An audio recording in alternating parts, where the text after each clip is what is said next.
Hello and welcome to a special edition of the podcast of the Prison Officers Association, the UK's largest professional union for prison, correctional and secure psychiatric workers with over 30,000 members. In this podcast, we're going to be discussing the POA's latest initiative to make sure that the needs of women members are fully and accurately understood. And I'm very pleased to be joined by Mark Fairhurst, National Chair, NEC members Sarah Rigby and Jackie Marshall, and Deputy General Secretary Joe Simpson. You're all very welcome to this podcast. Perhaps we could start off, Mark, by looking at why is this initiative needed? This is a much needed initiative. When you look at the demographic now of our service and staff on the front line, in excess of 40% of frontline prison staff are female members of staff, and that's rising year on year. And with that are bespoke issues specifically relating to females. For example, I personally feel that there's not enough support in the workplace for the unique issues that they face. And I feel that in a lot of instances, they're getting recruited to the job on a false promise. So, for example, a single parent could end up moving hundreds of miles away from home. So all their support mechanisms have gone to become a prison officer. And they're recruited on the promise that you can have flexible working, you'll enjoy a good work-life balance, you'll have a career structure. So they turn up at their prison on day one, they're introduced to the governor and say, oh, by the way, I'm a single parent, I've got childcare issues, I can't do night shifts. That governor 9 times out of 10 would laugh in their face and say, we don't employ your family, we employ you. They're the sort of things our members face. Zero empathy whatsoever from senior managers. That, along with being denied a fixed rest day to deal with childcare issues or flexible working to work around the problems they face, they could be primary carers for elderly relatives, brings it all to a head, really. And we want to know from our members on the front line what those issues are. I've got a good idea what they are, but we want to hear it from the front line. So at a national level, we can address those issues and force the employer's hand to do better and to do more for our female colleagues. And don't even get me started on the fitness test and the menopause and the issues that brings up. So that's why it's vital that this initiative is brought to the front of this great union and addressed. Let's do more for our female members of staff and let's force the employer to respect them and realise what those issues are. So, Joe, where did the idea of a workshop comprised exclusively of women members come from? I believe it came from Jackie Marshall and Sarah Rigby. They were quite keen to reach out to our female members, which is something, as the chair of equalities, I backed for the simple reason we need to know why our female members are not joining committees and things like that. What are the barriers? And we haven't asked them. And I think with them putting this forward, this gives us a good platform to sit down with a spread of our members and just say, look, what are the barriers to you becoming a branch official, a national official, coming to conference, things like that? So, Sarah, can I ask you, this workshop in November, how is that going to work? Well, we're looking for up to 20 people to attend, obviously all females. We want a mix of some branch officials and some members as well, obviously with a view to potentially getting those members interested in becoming branch officials at some point in the future, so they can then signpost other members and help them and support them. And they're aware of what mechanisms are available to them to help. For example, Mark's touched on some of it, flexible working applications, things like that. Jackie's spoken to quite a few HMPPS leads in menopause. What else? I can't think who else, Jackie. Who else have you had? We've had some senior people in talking about how young girls are dealing with periods whilst operational. The fact that some of the house blocks you can't take your bag on. So if need be, you've got to leave the house unit. If you can take your bag on, they're trying to sneak something out of the bag to keep their own dignity. It's things like that, really. And Jackie, how will the people who attend the seminar be selected? Is it a question of people who may be listening to this, who are women members, just sticking up their hands, talking to the local chair or POA rep, and forwarding the details onto you? Or have you got a kind of invite list already in your mind? No, we haven't got an invite list. We'll do a circular and put the circular out, and there'd be an application form with that circular. Because what we're looking at, like Sarah says, we don't want all POA reps. We want the membership as well. We want a diverse sort of population across the estate, really. We want different ages, people from different prisons. Obviously, we want to cover as many establishments as possible. So we'd be looking at just one person from each prison, just to try and, I suppose, get those support mechanisms spread as widely as possible. We've agreed with the department, because the department have confirmed that they will give the girls facility time to attend, and they will pay all the travel and subsistence for them. But we're only going to look for one from each establishment. One of the reasons is because of the staffing crisis that we've got across the estate.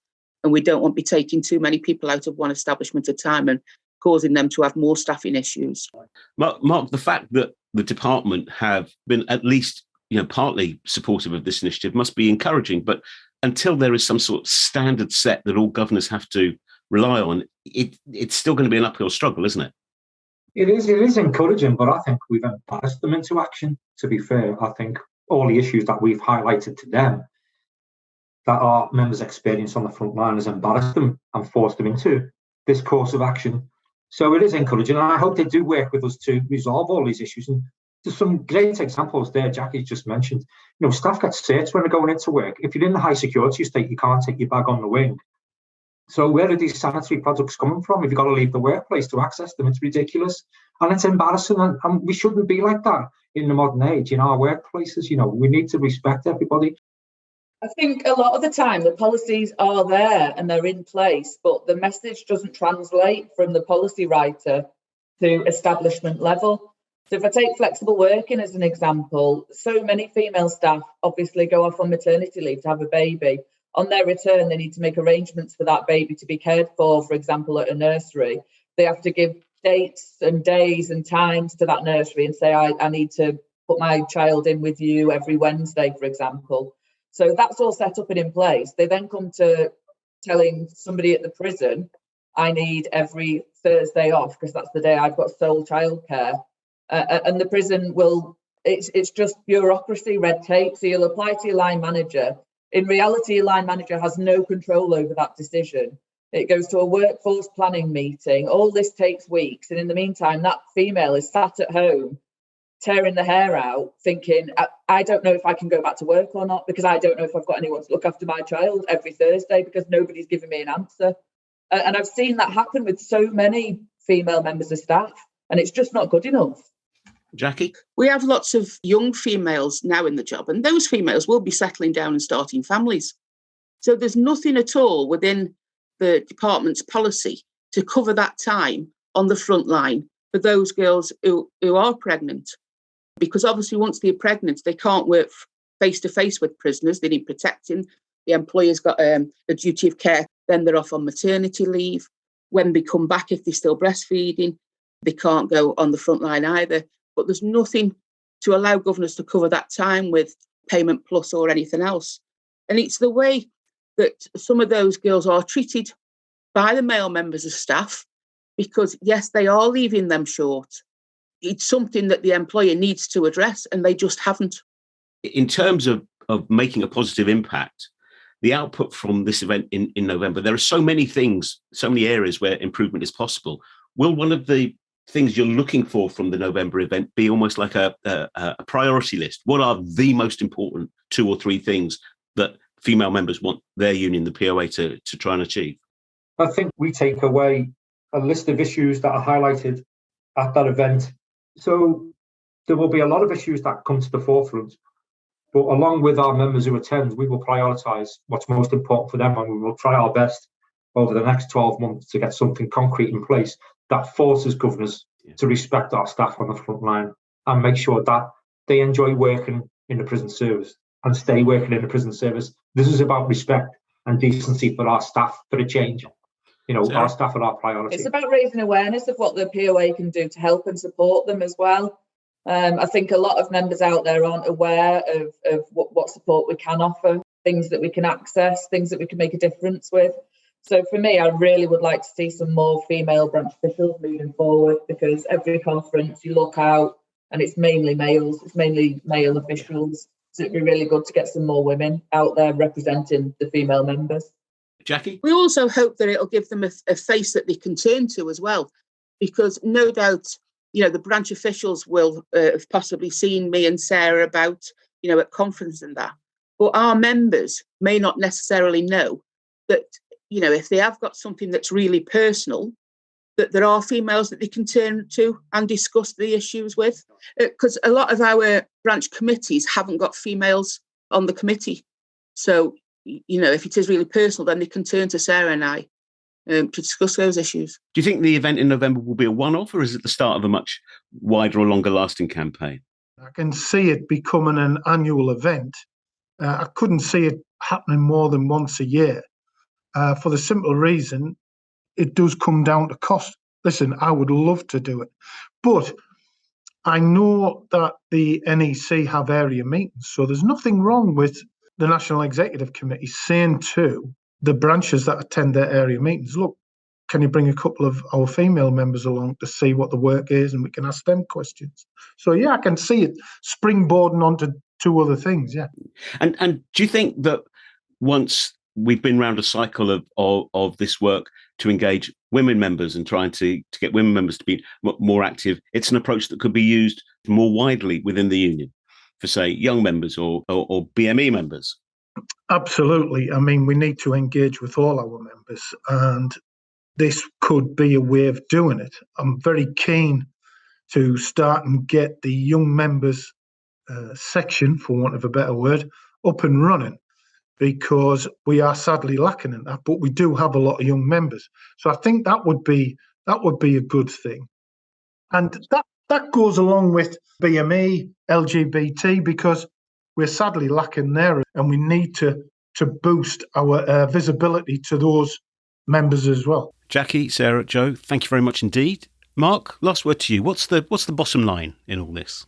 If you want to retain female members of staff, if you want to encourage more to the job who have got young families, then you're going to have to cater for their needs, and quite often their needs revolve around flexible work and shift patterns and different hours of work, because we all know what child costs are like. This employer doesn't even offer discount for childcare. Why can't we give them vouchers? I know the government offer some form of discount if you're below the age of 4. We'll get you some 16 hours a week or something for free childcare. Why can't our employer do more if they want more females with young families to stay in the job and attract them to the job? So there's lots more we can do, but we want to hear it from our frontline staff, and that's why it's so important that we don't just get trade union officials attending this event. We get people on the front line who read our circular and think, you know what, they need to know what I'm experiencing in my workplace. And that's what we want. We want to hear from you, what you are experiencing, so we can put it right, because I don't see any other trade unions in the justice sector doing this for their members. We're the only ones who are fighting for our members. And you know what? We always will be the only ones fighting for our members, because we care.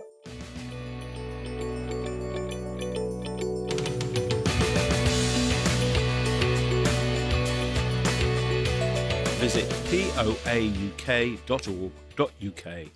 for more information, and if you're not a member, full details on how to join.